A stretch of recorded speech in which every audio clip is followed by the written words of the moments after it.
Good morning. So it's been a really incredible week being here amongst all of you.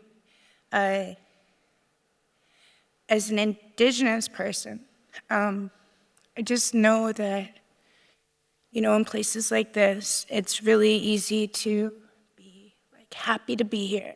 And I am happy to be here. But we can't afford to just be happy to be here.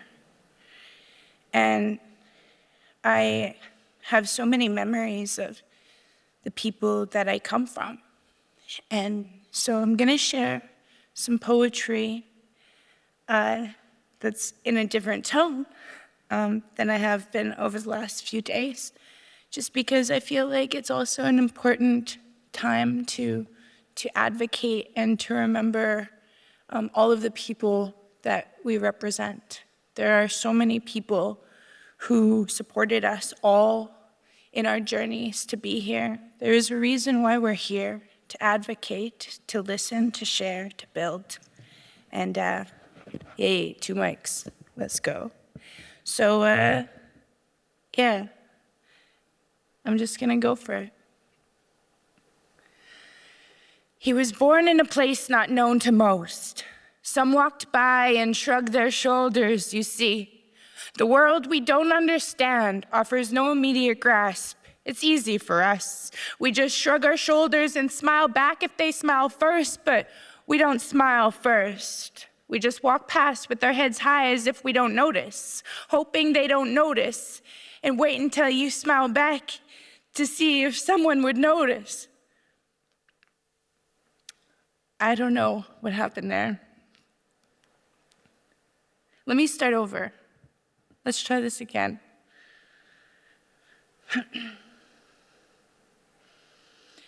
He was born in a place not known to most.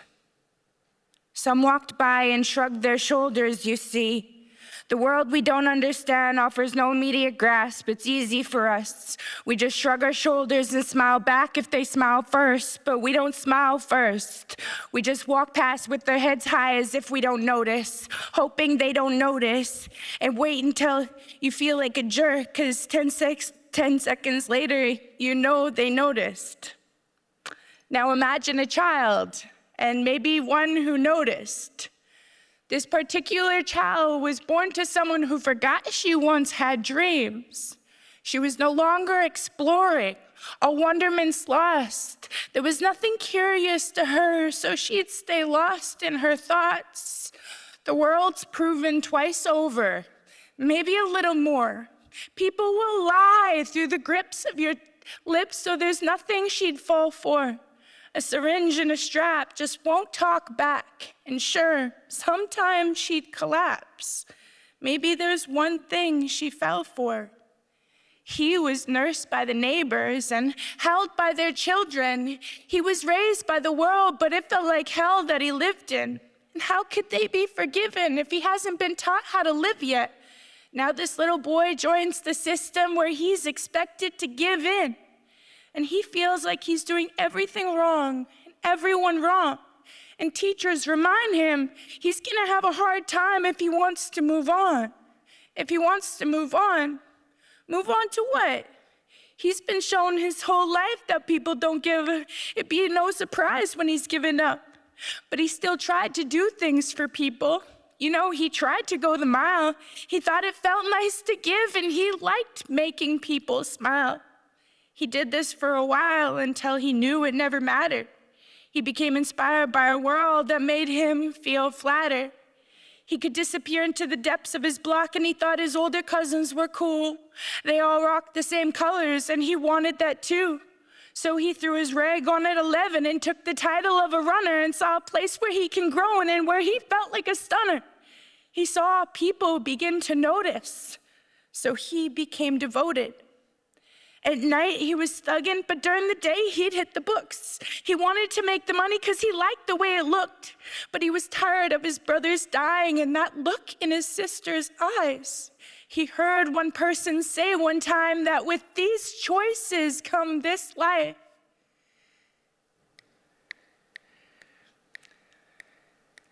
but he still wasn't taught how to live yet.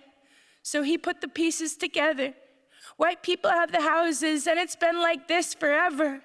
He felt jaded and mad and started breaking in their places. You know, the people who he painted as the ones who tried to erase us, the ones who took our land and then tried to replace us. But every time he'd get caught, he would end up back in jail, and the flatter of the streets began to grow stale. The place he chose to win in is the very place he seemed to fail. His brothers no longer wrote him, and his spirits felt broken. He knew he was living a life where he had no more control in, and the mirror he looked in never lied. He hasn't really survived, but here he is, and at least he's here alive. This boy is now a man with a rap sheet longer than his life. He became bitter by the block, but the block's his paradigm. He was released with one more shot, so he took himself to school. He fell in love with a lady who knew the block well too, and they both had a lot to lose. He said he did it for his baby. He said he did it for his girl. He said he did it for the people who felt like they had no place in this world. And he wanted success, and success was in his reach. He wanted to make peace with his old gangsta beliefs. And on the front, he was making it, but it was more than he could cope with. He went to a party for a single beer, and after 3, he'd lose focus. He forgot where all his hope went. All his anger began to surface. He forgot about his baby, his girl, the ones at home who noticed. He forgot about how he told himself that after 1, he could stop. He remembered all the hurt and all the pain from that block. And the only person in front of him is the only person he could blame. Old habits die hard even though the person wants to change. He took a knife out from his pocket and shanked his brother for a comment. He heard the voices yell, but he couldn't make out stop it. And in the paper, we'd all notice, and we'd judge him for his wrongs. And we'd talk about him in our houses, in our boardrooms, in our poems. But even a man's hands can only hold so much. So maybe next time we'll notice before we blame him for giving up. Thank you. Like the buffalo today, I was born too late to run on a prairie at my very own pace. You see, globally, the prairies precede my identity. When I say where I'm from, Saskatchewan, I need you to know that there is more to me. Where the buffalo went, how we gained money for groceries, in reserves, in towns, in cities, fenced in by policies we now call communities. I listened to these old Métis men share their stories of what it was like back then, trying to see what it was like to be one of them. I am.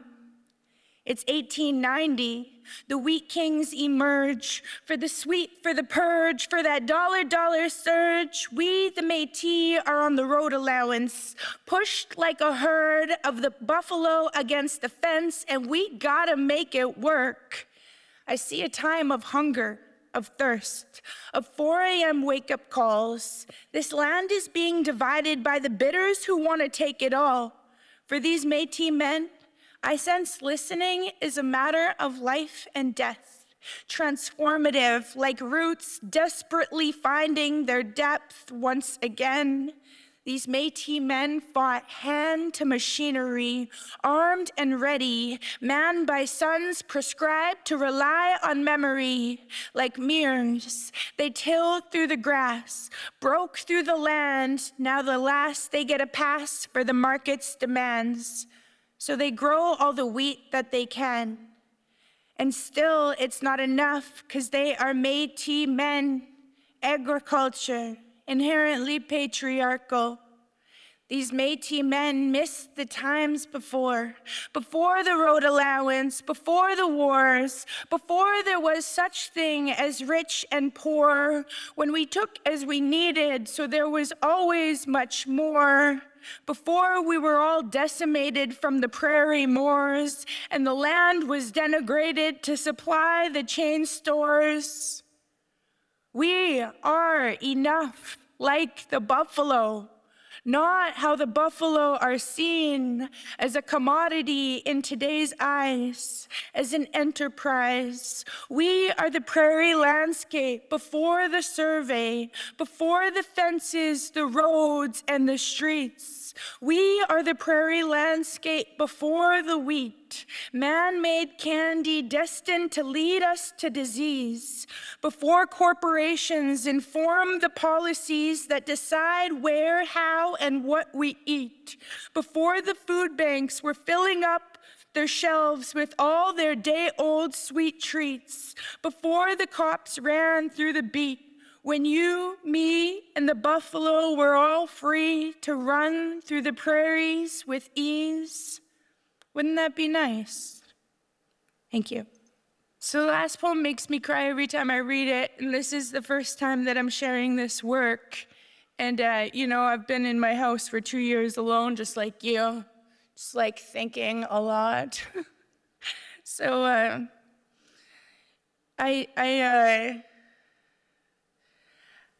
it's hard not to apologize for being dark, because I want to be happy and be friends with everyone. So I'm gonna let my rage out on the stage, and then just know that I am approachable when I'm done. This one is called No Pride in Genocide. There is no pride in genocide. I read through the signs. I stopped dead in my tracks. I knew this statement had to be mine. I let it burn into my mind, let it redefine me, morph my anatomy to re-believe that Canada is not my country. It is not us that they mean when they say land of the living free. Us too, we can't breathe. I knew this since I was a teen. Since I Don't Know More came rapping at my door, I knew I had something to stand for, and it was me. The Indigenous nations I am born from and the neighbors I am surrounded by, them too, they would repeat, there is no pride in genocide. It became easier to see. Here we are trying to be deadly in a society where we are undermined insidiously, so we lose grip on our versatility, tricked and tripped up on our prescribed fragility. This is not our story. It is of our memory that the strangers came in fleets, hazed the women, made sure we knew we were beat. Haze the women, make sure we know we are beat. Haze the women, make sure we know we are weak. Bound by laws, replaced with wheat. I mean, I love me a good pastry, but this has been bleak. Sardonicism and other masks keep me from losing sleep, keep the aunties cracking jokes they could break through your teeth. Don't be surprised to see us on the streets, but don't be so foolish to think that we are too weak. We will always do what we can and do as we will. This wasn't our plan, and here we are still. We will always do what we need to keep our cups filled. We were born brown, rich like oil, with breath like fresh soil. We are the motherlands in our lungs, the waterways that they have rushed to get to us. Here in the flesh, this is us. We are enough. There is no secret that this here is not love. There is no affinity if we have no trust. There is no pride in genocide, and we have no more time for their lies. We will stand proud within our nations, and within our nations, we will rise. My name is Zoey Roy. Thank you so much for giving me this opportunity to share with you my stories, my inspirations, and my will. I love you all. Enjoy the rest of your day.